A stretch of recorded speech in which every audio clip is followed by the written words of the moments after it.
দেখ, মাল সবাই একটু কম কম করে খাবি, কালকা কিন্তু ঈদ। যদি মাল বেশি করে খাস, একটাও কিন্তু পরে ঈদের নামাজ পড়তারতি না।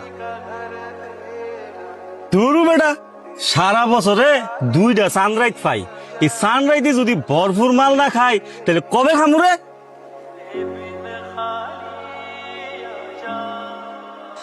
আগে ঠিকই কইছে, ভরপুর মাল খাইতে হইব।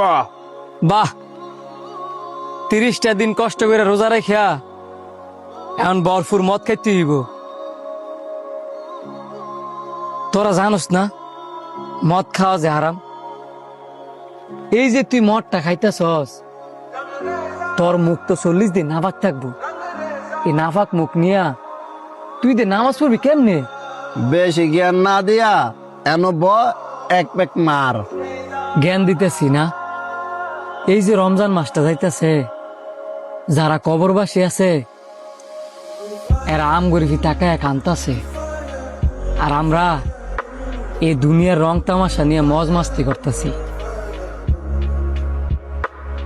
তোরা 30 দিন না খায়া রোজা রাখছস আল্লাহ পাকরে খুশি করবার লেগে, আর এই 30 দিন পরে তোরা মদ খাইতেছস শয়তানরে খুশি করবার লেগে।